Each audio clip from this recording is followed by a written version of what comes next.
Jelang HUT Kota Ambon ke-448, Pemkot adakan doa bersama ASN.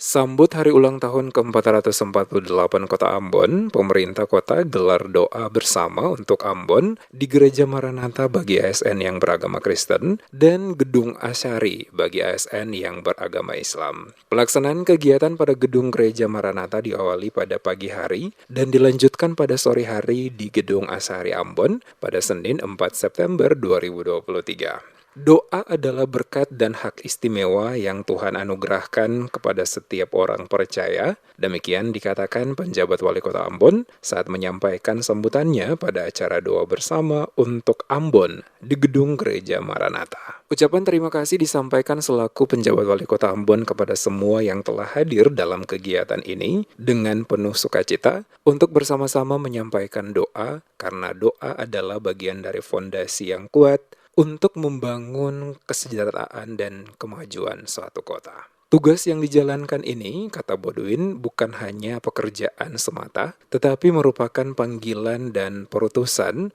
untuk berkontribusi dalam membangun kota Ambon yang lebih baik dan lebih maju.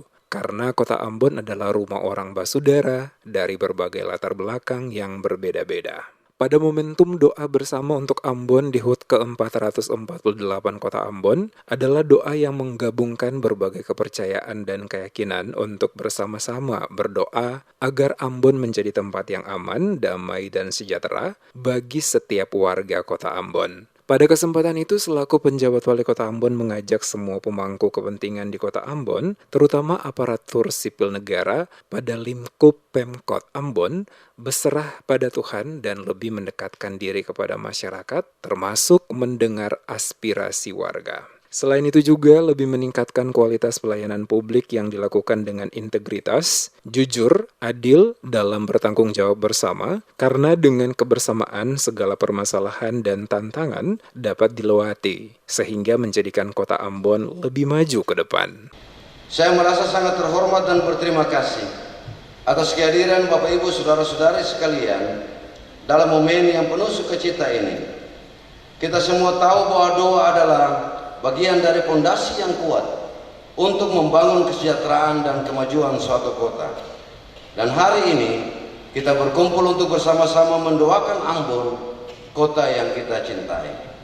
Pelaksanaan kegiatan yang sama juga dilakukan pada lokasi Gedung Asyari Ambon, di mana doa bersama untuk Ambon diikuti oleh ASN Pemkot Ambon yang beragama Muslim yang diisi dengan doa tausiah dan zikir. Penjabat Wali Kota Ambon, Bodwin Watimena, usai menghadiri langsung kegiatan tersebut mengatakan doa tausiah dan zikir yang dilakukan di Gedung Asyari Ambon memberikan semangat untuk terus mendoakan kota Ambon menjadi lebih baik dan maju, aman, serta nyaman. Pelaksanaan kegiatan doa bersama untuk Ambon yang dibuat oleh Pemkot Ambon, baik yang dilakukan oleh umat Kristiani maupun Muslim, kata Bodwin, adalah bagian dari rasa mensyukuri setiap orang dengan masing-masing kepercayaan dengan satu tujuan untuk Ambon lebih baik.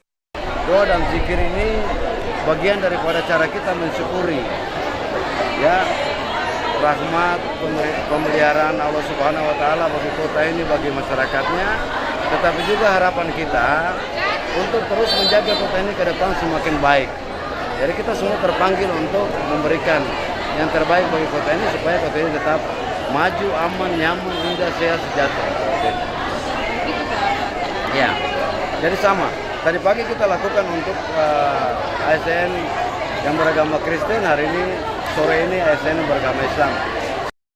Pelaksanaan doa bersama adalah kegiatan rutin yang diadakan oleh pemerintah Kota Ambon pada setiap momen HUT Kota Ambon sebagai bentuk rasa syukur kepada Sang Pencipta akan berkah dan karunia yang diberikan untuk kota ini. Khusus di HUT Kota Ambon ke-448 tahun 2023 ini, pelaksanaan doa bersama untuk Kota Ambon pada lokasi Gedung Gereja Maranatha digabungkan Protestan dan Katolik, di mana khotbah diantarkan oleh Pendeta Elifas T. Mas Paitela yang juga adalah Ketua MPH GPM Maluku. Sementara di doa bersama untuk Ambon pada lokasi Gedung Asyari Ambon, pengantar tausiah oleh Ketua MUI Maluku Abdullah Latuapo dan membawakan doa dan zikir adalah Ustadz Abdul Rahman Tuanaya.